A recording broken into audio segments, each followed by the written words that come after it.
Fala, Rovai, o editorial do Fórum 11:30, queridas, queridos e querides. O governo Lula ganhou a votação da MP no Congresso.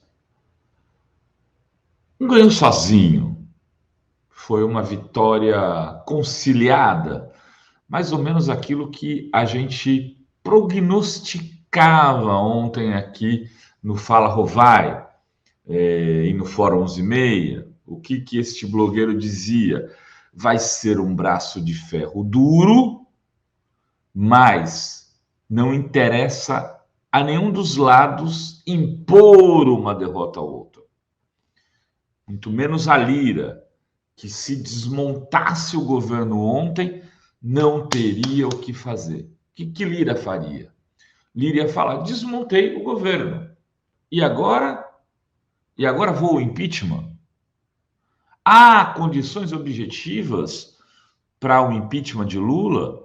Há condições objetivas para deixar o governo sem 10, 12, 15 ministérios? Que é isso que aconteceria dos 37, 30 ministérios e 7 secretarias especiais? O governo ia voltar àquele antigo modelo bolsonarista concentrado de 20 ministérios, sendo que boa parte dos ministérios criados são ministérios essenciais dentro da nova lógica de construção de agenda política.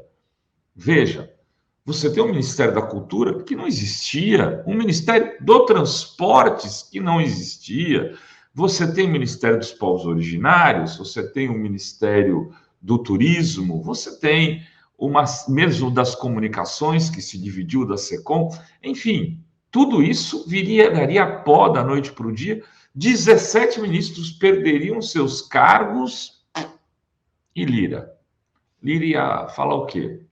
Lira ia dizer que a culpa é de Lula, como tentou insinuar numa entrevista que deu ali no quebra-queixo, horas antes da votação que o governo ganhou, com 337 votos contra 125. Não foi uma vitória apertada, muito pelo contrário, perdão, foi uma vitória larga, uma vitória acima dos 306 votos que são exigidos para algumas questões no Congresso Nacional, e muito acima dos 257 votos, que é o quórum mínimo para aprovação de qualquer tipo de projeto na Câmara Federal. Então, começa-se um novo jogo. O governo vai ter ainda questões importantes para aprovar nos próximos dias, nos próximos meses? Sim. E o governo terá que fazer seus ajustes. Lira negociou isso até o último segundo e, segundo consta, Lula teria prometido a ele e à União Brasil, em especial, que vai fazer a reforma ministerial que foi colocada aqui como uma necessidade. Colocada aqui, quando eu digo ontem, aqui no Fala Rovai, como uma necessidade. O governo que se iniciou em janeiro, a partir de um diagnóstico de cenário, não foi suficiente para entregar uma maioria num sistema de governabilidade no Brasil que, de alguma forma, já é quase semipresidencialista. Depois do golpe contra Dilma, o Congresso avançou em nacos do poder. O Congresso emparedou o governo Temer. O governo Temer foi um governo semipresidencialista. Depois veio o Bolsonaro, que tentou se desvencilhar desse modelo, não conseguiu, teve que negociar do primeiro para o segundo ano com o Centrão, uma arquitetura montada pelos seus ministros militares, e fez com que com que Lira se tornasse o superpoderoso Lirão. Acabou-se, então, a era do presidencialismo, onde o governo tinha muito mais força para negociar votação por votação, cargo a cargo. Agora, os parlamentares já têm definido um montante de recursos de emendas que são suficientes para fazê-los agir com um grau de independência muito maior. E nesse caso, do Centrão, com um grau de pragmatismo muito maior. O Centrão exige agora o seu preço.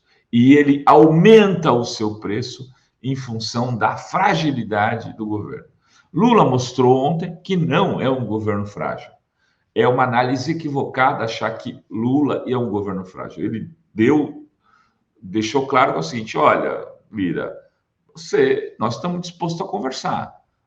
Eu não vou fazer loucura do meu lado. Eu espero que você não faça loucura do seu. Porque loucuras custam caro, Lira. E o que fez? Se tem relação com o governo, a gente não sabe, mas o que fez Toffoli ontem? O Toffoli liberou o julgamento do Lira, que ele tinha pedido vistas no Supremo, um julgamento por corrupção passiva. Já tinha se formado maioria, se não me engano, na segunda turma, né? Já havia na segunda turma, e o Toffoli pediu vistas. Esse julgamento pode tirar de Lira a elegibilidade. Ele vem sendo candidato e se elegendo com base nesse segurar, nessa matada no peito que o Toffoli deu, né? Em 2020, Alexandre de Moraes, Luiz Roberto Barroso e o Marco Aurélio, que agora está aposentado, formaram maioria para indeferir o pedido de Lira para que o processo fosse anulado. Aí o Toffoli pediu vistas, sendo que, de alguma maneira, já tinha maioria formada. Isso volta agora para o Supremo e a decisão sai até junho. Bom, Rovai, o que isso tem a ver com a votação de ontem? Ontem, Lira deu mostras que já sabia que isso ia acontecer, quando deu uma coletiva, e também deu sinais de grande irritação e nervosismo, porque ele sabe que pode acontecer com ele o que aconteceu com seu ex-chefe político, Fernando Collor de Mello, que foi condenado a mais de 8 anos de prisão, o que faz com que ele tenha que ir para o regime fechado e tenha ainda que, para diminuir sua pena, a única possibilidade é fazer um acordo e pagar uma multa aí da ordem de 20 milhões de reais, que é o que o Supremo teria dito na sua sentença que Collor roubou da BR Distribuidora. Então, a situação de Lira também não é razoável. E, evidentemente, Lira não é um imbecil e deve ter lembrado de um certo presidente da Câmara super poderoso que conseguiu derrubar uma mulher digna, né, e honesta da presidência, Dilma Rousseff, aquele sujeito chamado Eduardo Cunha. O fantasma de Cunha assombra também a cadeira do presidente da Câmara Federal, porque ele foi da glória ao inferno. Isso já aconteceu outras vezes, não foi a primeira e não será a última. O impeachment de Collor foi dado por um gaúcho que agora me foge o nome, e ele também acabou sendo cassado de maneira terrível e perdeu toda a sua biografia no momento seguinte. Não é bom para ninguém crise política, principalmente crise política entre o Congresso e o governo, porque são dois titãs. Ou vamos pegar a crise que aconteceu quando a ACM, o velho ACM e Jader Barbalho disputavam a presidência do Senado. Era uma guerra de titãs e os dois acabaram perdendo o mandato. Vejam, a história é repleta de situações como essa. E Lira deve ter ido dormir um pouco mais sossegado na noite de ontem. Afinal de contas, ele construiu um nível de chantagem forte que fez com que o governo tivesse que assumir alguns compromissos.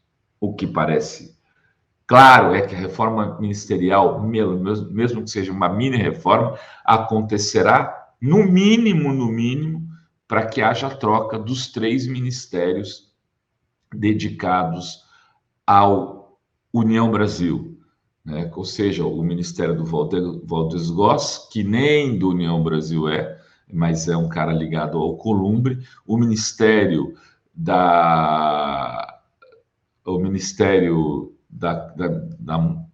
mulher do prefeito lá da Baixada Fluminense, que agora também me foge o nome, Daniela do Vaguinho, e o Ministério de Juscelino Filho das Comunicações. Esses 3 ministérios provavelmente terão ali alguma dança das cadeiras. Mas o Centrão também teria pedido o cargo de Marcelo Freixo no Embratur e teria pedido o Correios, além de ter se insinuado para o Ministério da Saúde, que aí eu duvido, Deodó, que Lula faça algum movimento no sentido de liberá-lo para uma articulação mais ampla. E mesmo as outras 2 autarquias, o Correios e a Embratur, não vai ser assim facilmente negociado pelo governo Lula. Vai ter dança das cadeiras, vai ter uma mini reforma ministerial e o governo precisa disso, porque hoje, 1º de junho de 2023, a situação política não é a mesma de 1º de janeiro de 2023.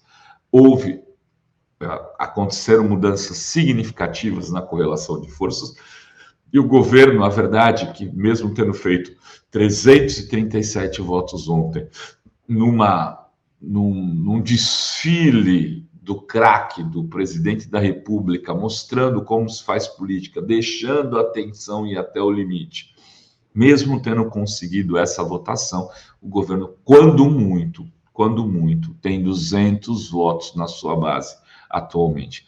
É uma votação é uma quantidade de votos muito menor do que ele precisa para estabelecer uma maioria digna no Congresso Nacional. Uma maioria digna, mesmo que não chegasse aos 308 votos, teria que chegar aos 280 em algumas votações e buscar votos com aliados, com oposição ou com pessoas que ficam ali em cima do muro. Enfim, de qualquer maneira, o craque jogou e quando o craque joga, em geral, o time ganha. E o time do governo, com todas as observações que são razoáveis de serem feitas, ganhou. Era isso que tínhamos para hoje nesse Fala Rovai. Beijos e beijos a todas, todos e todes.